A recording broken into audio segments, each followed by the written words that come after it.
we're gonna have to go vertical today. The camera got locked in this orientation. I think I can work this out. I'm back at Huntington Beach, of course. Let's take a camera view. It's a nice day, or a really nice day, actually. I'm hoping to go for a swim a little later. Okay, let's see if I can figure out how to do this. We keep keep the camera. Oh, I know what I can do. Maybe I can mount this on the lifeguard stand. I'm here on the lifeguard tower. As long as the lifeguard doesn't come and kick me off, I can mount this thing right here. Maybe.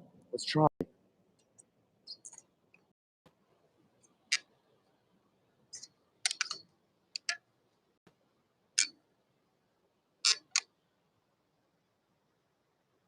Ooh, I think I can make this work. And go like that, and then hang this here. Good enough. That'll do the job. All right, I'm gonna just read. Probably won't read the whole chapter of My Muse is a Corpse because I had a boys' day out yesterday with Hiko Simon from Japan, and I'm exhausted. So I'll just start reading as much as I can. But I feel good. But I know it's that kind of that feel good after the fact, right? That maybe belies my true exhaustion. And I'm hoping to go for a swim afterwards too. Okay. Oh.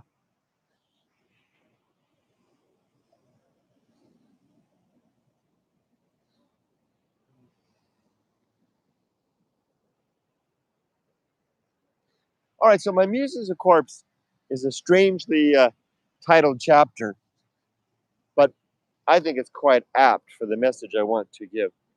Because the thing that inspires me is not for this book at least is life in spite of death, so to speak. The fact that we're here somehow atoms somehow that have have had emerged from that some sort of a life. What's the word? Uh, we unfolded from it, right? Where did this consciousness come from? Where did this life come from? And the further consciousness. See, my brain isn't quite with it after yesterday. I spent the whole day with Hiko from dawn until past midnight, and we just did so much stuff. So my brain's not quite with it. So I'll read a little bit, a few minutes maybe, and then I'll probably wrap it up and go for a swim and then go home and engage with all the stuff I need to do there. So it is My Muse is a Corpse. Is that right?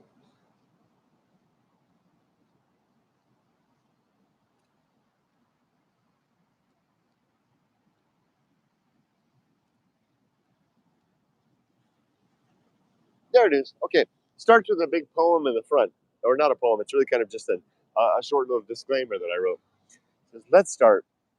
There's a wilderness behind this page. Excuse me. It's someplace invisible to some, evident to others, beautiful to a few, and perhaps deadly to anyone who can't find their way back. Pardon me.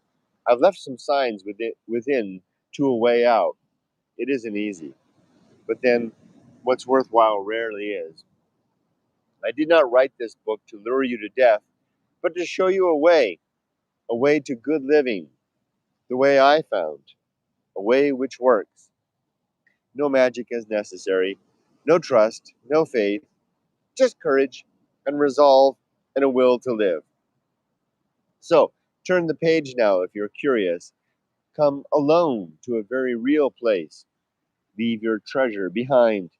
You won't need it where you're headed now. And then there's an illustration here by Emily of the homunculus. And here we go. My muse is a corpse, sensing we are alone. And a quote. The world's broad, bleak atmosphere was also comfortless. Such, indeed, is the impression which it makes on every new adventurer, even if he plunges into it while the warmest tide of life is bubbling through his veins. That's by Nathaniel Hawthorne. This section of my book chronicles the 3-week experience of having my desert inspiration follow me home to the city. I had no idea how long this muse, in quotation marks, would stay, though I'm glad I could record a little of what it had to say. This experience began on March 4th, 2017, and was complete on March 23rd. I have enjoyed a long relationship with my muse, which tends to arrive suddenly, urgently demanding I record my thoughts before she withdraws and leaves me with nothing more of substance to think or say. I first met my muse in my early 20s while living alone for several years on an empty stretch of beach in Northern California. The muse would meet me sometimes at night while I walked alone along Moonstone Beach just south of Trinidad, watching the sea glide up and back across the gentle shore slope, expiring in shallow, sweeping, wet sheets, the last energies of powerful waves crashing loudly in the distant dark. I would walk then with my moon dog, quotation marks, which was the name I gave the reflection of the moon upon the wet sand, glistening with a brilliant, cold, pale light, following me everywhere the earth was wet, a loyal companion in her every phase. The muse has since been with me always, through every decade of my life, speaking via the mediums of poetry, prose, art, and music, or video, that is. And now music, too. She speaks to me, she visits at her leisure and pleasure, though I have found that activities such as walking alone, listening to music, and the moderate application of alcohol have a way of luring her out, though she never stays for long.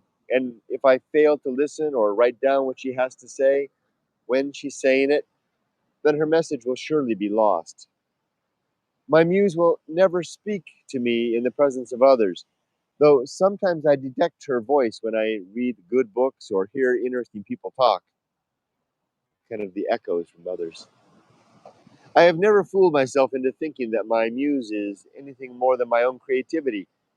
I know there is no supernatural entity visiting me with inspiration, and I'm aware that this creativity is subject to my own circumstance and well being, and that my muse will die with me, or perhaps one day falter and grow silent when my mental energies, which now produce her, begin to fail. This process has already begun, or my will and interest shift to elsewhere or no place at all. Thus, the urgency to write while the muse speaks. Thus, my desire to share before both she and I grow silent and are gone. The following words are the product of my muse, spoken to me at odd times, requiring I step aside from my work to write down what I hear, or pull my motorcycle to the side of the road to do the same. They tell a story in a way, in bits and pieces, ideas strung together over time, revealing a train of thought buoyant of life, cognizant of death, and catalyzed of action. I am my muse's shadow author, though she and I both know she never really exists. Oh, there's a nice ride. Go, go, go. Yeah, he's dropping back in. Good, and a nice ride way out there, too. Okay, so that's the prose intro part. Now it begins is the actual bits and pieces from the that are from the muse, and it's segregated here by a section that the heading says "Notes from my muse," and you'll find this with many of the chapters in the books. And then there's these little short paragraphs, chunky little paragraphs, and they're offset in italics, and they're left justified, whereas the rest of it is sent is I don't know what the word is for it. It's normal usual book justification of the paragraphs. This is left justified, so it gives it a different look and a texture and a feel, if I may say so, than the rest of the contents of the book. Here we go. Notes from my muse. Remember, I wrote these.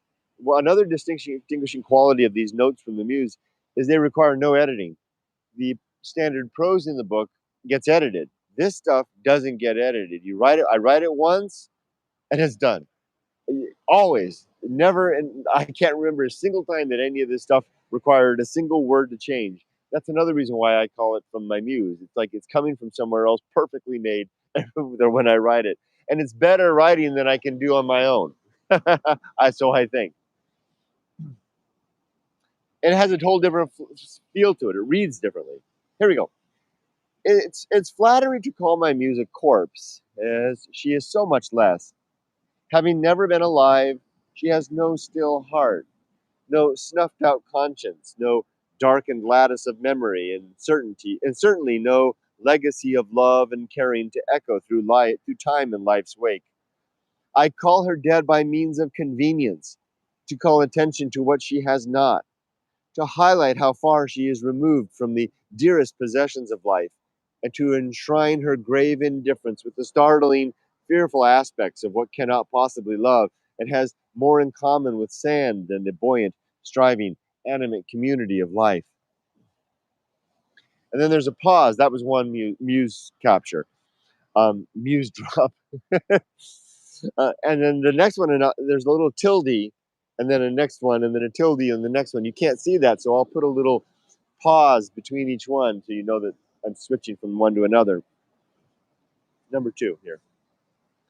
My muse is blind, deaf, mute, and dead. She is the inorganic fact of reality, the inanimate ambition of entropy, the chill, dark waste between the stars, the uncaring substrate of physics and chemistry, bound, secured, and destined towards some emotionless mathematical end. See, I can't write like that on my own. Crossing now from the place where I share life with humanity into the vast void of indifference. At once I find my own voice again. At last, the muse returns. Yesterday's long desert sojourn was a new experience of indifference, a recognition that the cold shoulder of nature is made of stone.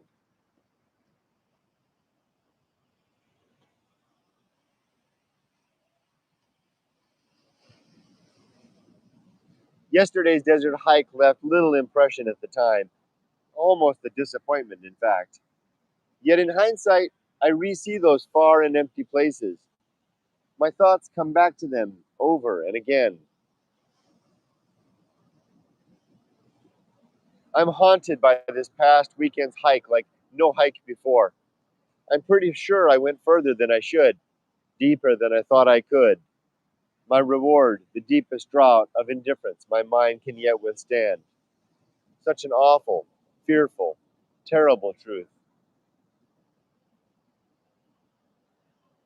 My muse is a nihilist, whispering cold words, describing the eternity of empty beyond death.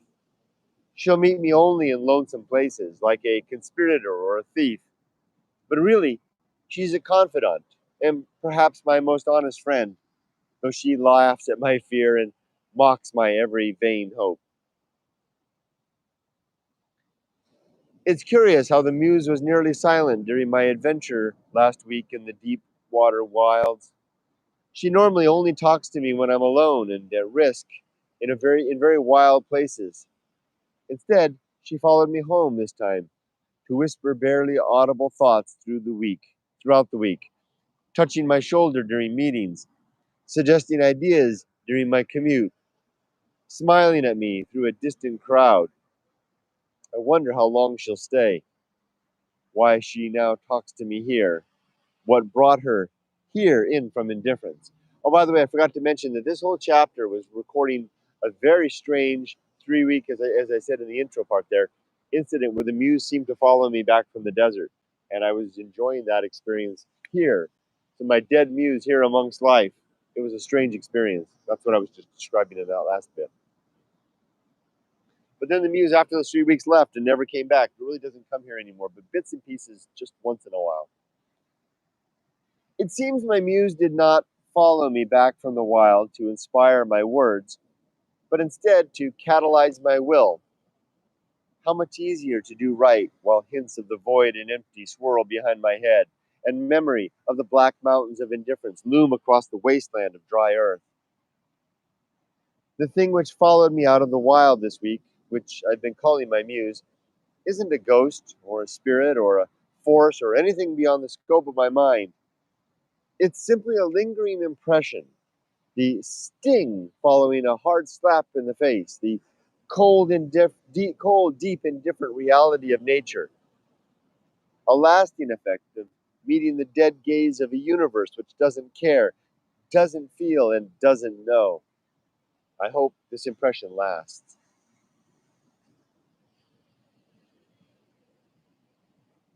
Almost went to the wild today. I decided instead to attend to a few domestic life necessities. And that's all right. It's not like wildness gives a damn if I come to visit. The dead winds howl across the indifferent badlands, against and over the cold black mountains, through and along silent sand washes, to twist and bend the dry, thorny foliage, with or without my attendant, failing gaze. The melancholy peace of a solitary walk in the deep desert has found footing in my everyday sojourn. The dull, dim yet alert and living eyes, the sensitive hearing, the slow, purposeful stride towards nowhere in particular, along unseen and unmarked paths, and best of all, the rich and empty thinking which comes of lonesome yet not lonely passage through strange, unpeopled places.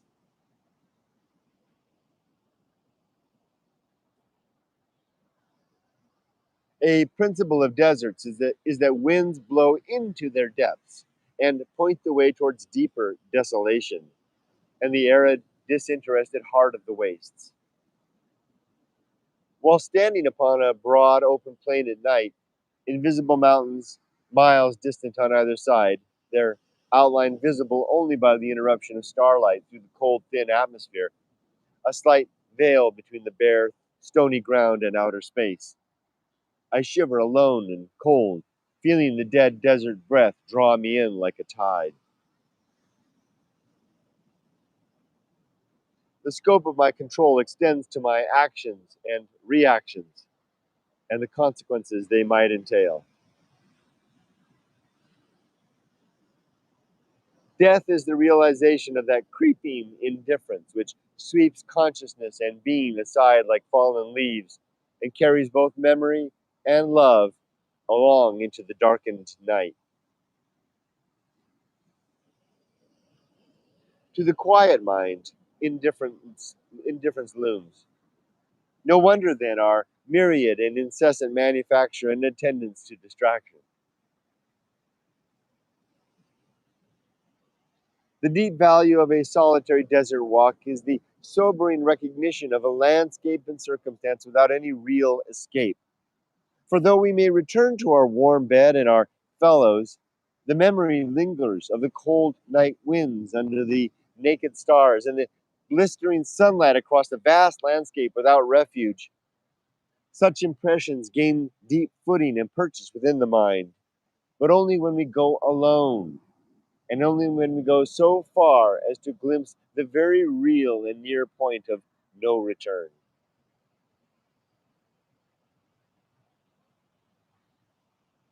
To a mind which has risen above fortune, both the necessary and superfluous actions of the day become like attendants to a disinterested game of chess.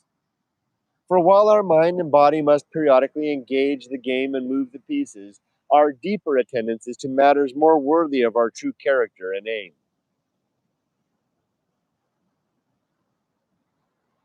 Do you attend your dying breath in this present moment? How much more worthy a pursuit than philosophy?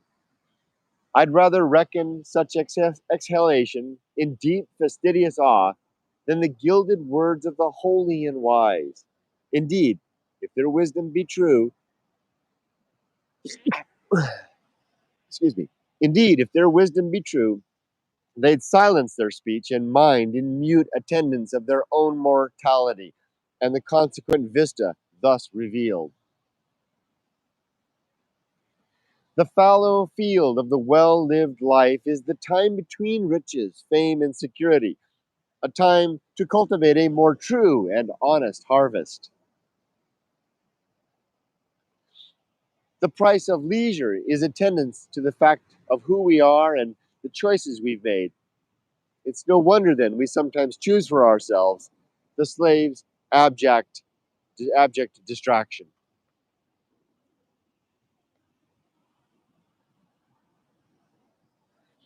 The sober subject of our life's decline arrives so often late to the feast, and long before the diner has enjoyed their fill.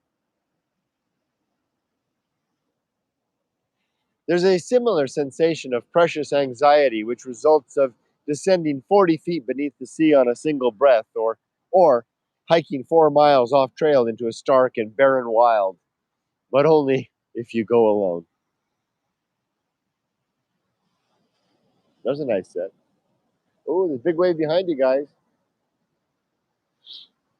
Is any one of them going to get it?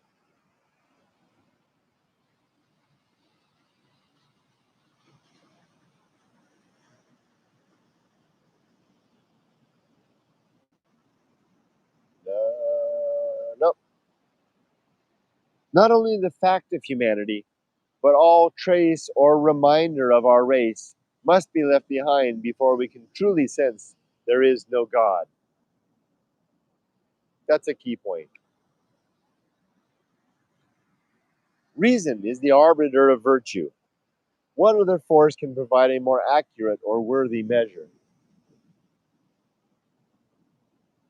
I have this plan which I'll never fulfill, for I am a family man and must respect the sensitive conscience of those who love and care about me.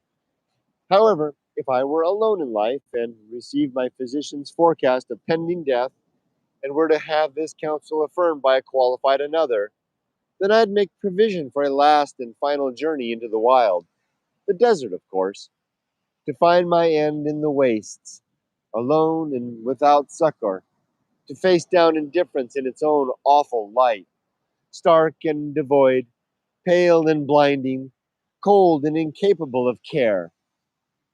I wonder how I could handle such a last adventure. Could my mind bear with peace such a truth, even as the light and carrying of my own being flickers and fades into the dark, cold void?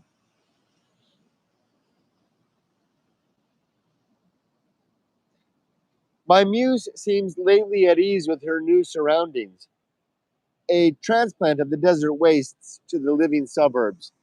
Her mute voice speaks as always of her home in the wild and the night, remembers the empty badlands, the colored soils, and the unending progress of time.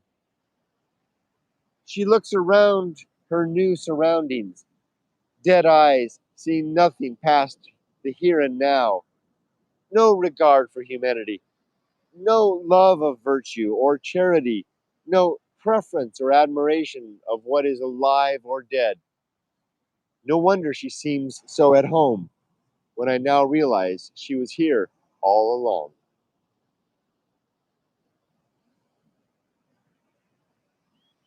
How like a hermit crab I have become, so insular and self contained.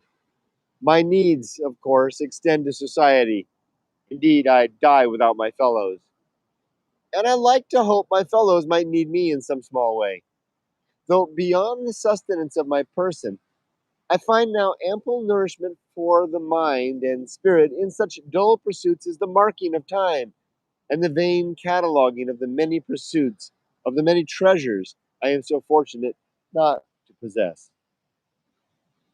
That guy looks just like Ron Jeremy. I didn't know Ron Jeremy surfed. I had an interesting talk with a friend today where I confessed my nihilism and found comfort in not giving a damn. Such is how the serpent consumes its own tail. Oh, this woman here, she comes, I see her every week. The woman in the long jacket. Hiking in the desert where with my daughter is like sailing a boat upon the sea with a long tether tied to the dock.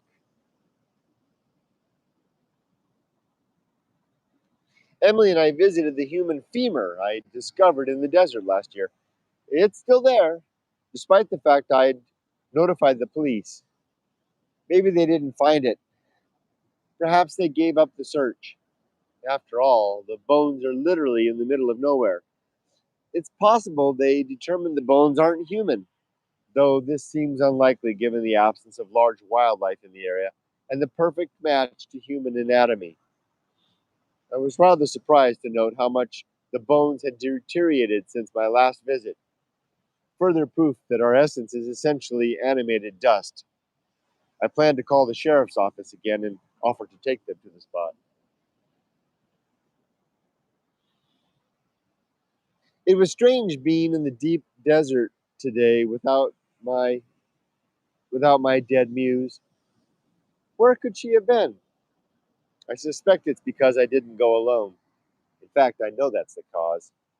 I did see signs of her presence in the wind and across the darkened landscape and in moments of subtle extrospection.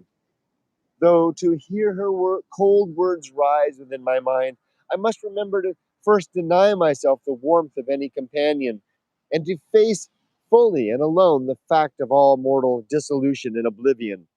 Only then will the muse speak to me her mute inspiration. Though my muse is not alive, she nevertheless enjoys some apparent will and motive force. Her composition is maintained of gravity, and her limbs and appendages are driven of starlight and wind. Her attitudes and moods are as varied as the composition of rocks and soils, and her intellect and modesty, the product of vast space and deep time. Some very small part of her does have an organic pulse. This is true, though this soft rhythm is utterly drowned out by the roar and cacophony of nature's inanimate rush towards entropy. Though my muse is not alive, her words and law-like meaning nevertheless ring clear in my brain whenever I muster the courage to look past the warm company of fellowship and the reassuring clamor of minds to the intense dark beyond life, beyond the firelight, and the deep abyss beyond life. I heard some hooting out there, distracted me. It's interesting how my daughter did not share my fear in the wild yesterday. She seemed at ease in a place I've practically run from in the past. That slippery granite mountaintop where I first caught sight of the hidden heart of the volcano wilderness. I felt an echo of that old fear yesterday as we ate our lunch together upon that windswept peak, gazing over and down into the place where my dead muse lives. I'm confident her comfort was in part a result of our company, and I do wonder what she might have thought or felt there alone in a place so silent. My daughter at one time commented she could hear her own heartbeat. Would the muse speak to her? Would my daughter fain have never come? Does her young mind perhaps require more years to better apprehend what isn't there in the desert wastes? Is it possible such absence simply goes unseen to those unfamiliar with its hollow circumstance and empty aspect? My father's legacy, all those words at the bottom of the sea.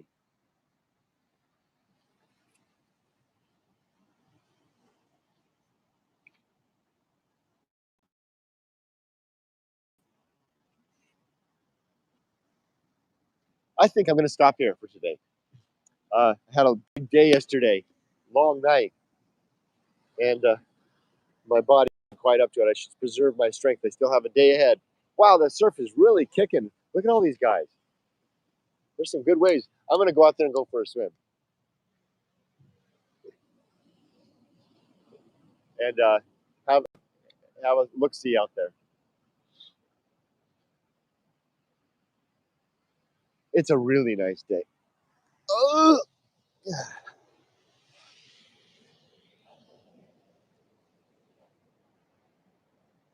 Any comments?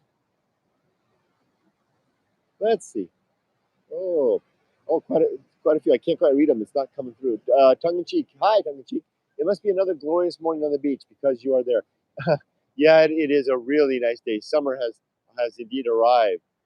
Muse is dead refers that your source of inspiration has faded. No, the muse being dead refers to the fact that there's nothing supernatural about it. It's that it, because the concept of the muse suggests that the muse is like something other that's inspiring us, some sort of a spirit or etc. And I'm referring to the fact that it's not that. It's simply the right circumstance and setting for maybe just enough adrenaline, maybe a nice bit of sunshine. Like if I jump into the water and come out of the water as I'm going to do just now, I'm going to feel alive and inspired. And then the words come to me. It's a consequence, an emergent quality that comes of that. And I don't want to confuse that with anything supernatural because I don't think there is anything supernatural. Or at least I have no good reason, no evidence or good reason to believe it. What? Hold on, let's see if I can read these. It's hard to. Well, maybe if I pull this off. The way that this orientation, the comments don't show very well.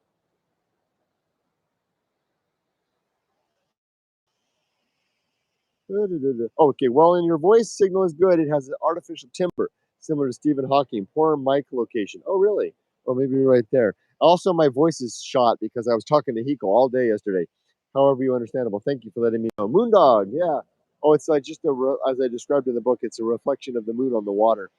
Oh no, I got the spinning weight icon. Nearly a minute. Oh, too bad. Wow, bummer. The muse could be another person's spiritual experience, maybe. Maybe.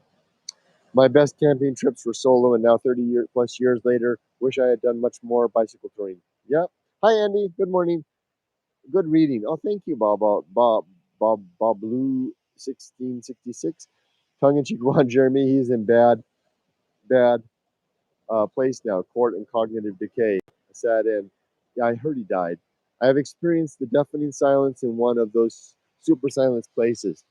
That's the one. Okay, everybody, I'm going to sign off and go for a swim. I wish you all the best. Be safe, but not too safe. And with that, my life is done, if not finished. See you later. And Hiko's down there. He's wandering the beach too, somewhere down there, I think. Take care. Bye bye.